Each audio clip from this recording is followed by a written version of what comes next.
चाहिँ हामी साइकोलोजीमा एउटा मेजर टपिक लर्निङ डिफरेन्सको बारेमा कुरा गर्नेछौँ र यो लर्निङ डिफरेन्समा चाहिँ एउटा कन्डिसन हुन्छ डिस्लेक्सिया। र डिस्लेक्सिया भनेको चाहिँ के हो भन्दाखेरि चाहिँ हामीलाई लेख्न पढ्न वर्ड्स लेटर्स अल्फाबेट्सहरू बुझ्नको लागि चाहिँ एकदमै गाह्रो हुन्छ। अनि यो डिस्लेक्सिया भनेको चाहिँ कुनै पनि मेन्टल इलनेस होइन, यो चाहिँ इन्टेलेक्चुअल डिफरेन्सले गरेर आउने कुरा पनि होइन, यो चाहिँ कन्डिसन हो कि लर्निङ डिफरेन्स भयो। हामीले जसरी पढ्न लेख्न अनि वर्ड्स फर्म गर्न जसरी सिक्यौँ उहाँहरूले चाहिँ त्यही प्रोसेसमा चाहिँ सिक्न सक्नु हुँदैन, किनकि उहाँहरूसँग त डिफरेन्सेस भयो नि त। त्यही डिफरेन्स नै भएको कारणले गर्दाखेरि चाहिँ यसलाई लर्निङ डिफरेन्समा राखिएको हो नि त। यसलाई चाहिँ हामी कन्डिसन मात्र भन्छौँ, यो कुनै बिमारी चाहिँ होइन। हामी सबैजनाको फरक फरक प्रोसेसिङ हुन्छ नि त, मेन्टल प्रोसेसिङ। सो जसले चाहिँ डिस्लेक्सिया भएको छ उहाँहरूले चाहिँ पढ्न लेख्न बुझ्न वर्ड्स अल्फाबेटहरू बुझ्नको लागि चाहिँ छुट्टै तरिकाको प्रोसेसिङ हुन्छ।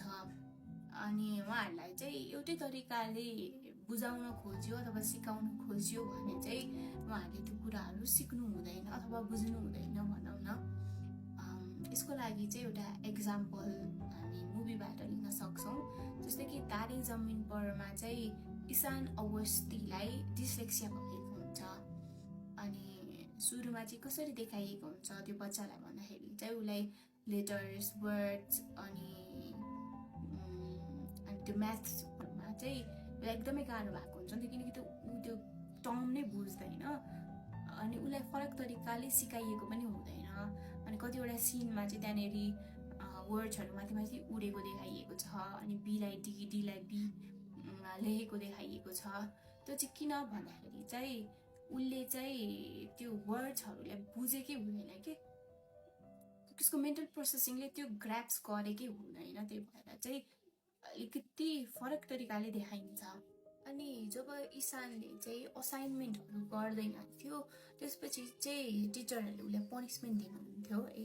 अनि जब ऊ होस्टेल जान्छ त्यसपछि चाहिँ उसले इमोसन्स नै विथड्र गरिदिन्छ कि ऊ एकाडेमिकल्ली मात्र हर्ट भएन, इमोसनल्ली हर्ट भयो नि त। अनि उसले आफ्नो इमोसन्स नै विथड्र गरिदिन्छ अनि कम बोल्न थाल्छ। त्योभन्दा अगाडि चाहिँ त्यो बच्चालाई कस्तो लाइभली देखाइएको थियो है, अनि एकदमै इमेजिनेटिभ क्रिएटिभ टाइपको बच्चा थियो। कतिवटा सिनहरू चाहिँ मलाई कस्तो स्पष्ट याद छ कि, जस्तै त्यो उसले आइसक्रिम खाँदै गर्दाखेरि चाहिँ अर्को उसको बुबा र बच्चा आइसक्रिम खाएको हुन्छ अनि उसले हेरिरहेको हुन्छ, उसको आइसक्रिम सबै चुहेर झोकाइसकेको हुन्छ नि त। अनि अर्को कुन सिन छ भन्दाखेरि चाहिँ उसले त्यो कलर्सलाई चाहिँ थोपा थोपा गर्दै मिक्स गरिरहेको हुन्छ अनि त्यो कलर्समा जुन रङ आएको हुन्छ ऊ त्यसमै एकदम कस्तो मग्न भएको हुन्छ। सो ऊ एकाडेमिकली पुवर हुनु एउटा साइडमा छ, तर इमोसनल्ली नै नबुझ्नु भनेको चाहिँ त्यो अर्को बाटो भयो नि त। ऊ बच्चा जस्तो हुन छोड्यो कि।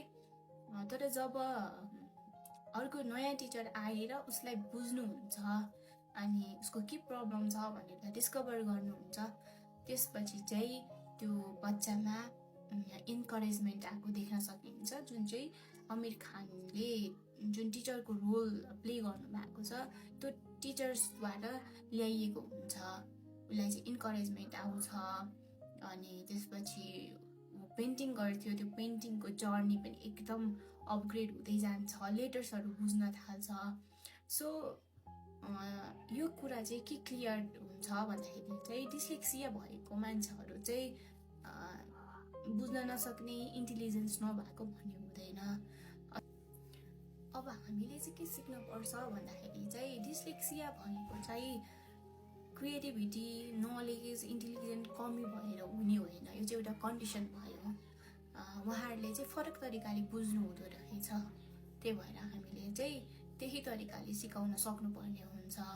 हामीसँग चाहिँ इन्करेजमेन्ट दिने एबिलिटी हुन पर्यो, अन्डरस्ट्यान्डिङ हुन पर्यो है। हामी चाहिँ धेरै जसो चाहिँ कोही जान्दैन भने चाहिँ कस्तो छिटो जज गर्छौँ नि त केही आउँदैन रहेछ भनेर। तर त्यो भित्र पनि त कारणहरू हुनसक्छ, उसलाई नआउनुको कारण के हो भन्ने कुरा चाहिँ हामीले बुझ्नुपर्छ। अब हामीले के बुझ्न पर्यो भन्दाखेरि चाहिँ डिस्लेक्सिया भनेको चाहिँ इन्टेलिजेन्सको कम हुनु होइन, अनि यो लेजिनेस पनि होइन। It's a different way of learning. हाम्रो जुन लर्न गर्ने प्रोसेस छ उहाँहरूको चाहिँ त्यो फरक हुँदो रहेछ है भनेर हामीले बुझ्न पर्ने हुन्छ। अनि अर्को कुरा चाहिँ के छ भन्दाखेरि चाहिँ कोही व्यक्तिलाई आउँदैन भने चाहिँ हामी कति छिटो जज गर्छौँ, त्यसलाई त यो पनि आउँदैन त्यो पनि आउँदैन, अनि स्कुलमा पनि एकदमै प्रेसराइज गरिन्छ है। तर हामीले चाहिँ यो बुझ्न आवश्यक छ कि उसले चाहिँ किन त्यो कुराहरू चाहिँ ग्राप्स गर्न सकिरहेको छैन त भन्ने कुरा त हामीले एक्सप्लोर गर्नुपर्ने हुन्छ। सो साइकोलोजीले चाहिँ यही सिकाउँछ, बिहेभियरलाई चाहिँ हेर्ने मात्र होइन कि त्यसलाई चाहिँ अब्जर्भ पनि गर्नु पर्यो, प्लस अन्डरस्ट्यान्ड पनि गर्नु पर्यो, यो भित्र चाहिँ के रहेछ त भनेर चाहिँ एक्सप्लोर गर्न चाहिँ साइकोलोजीले हेल्प गर्छ। So instead of judging people, we have to understand what they are going through, and we create a safe environment for everyone.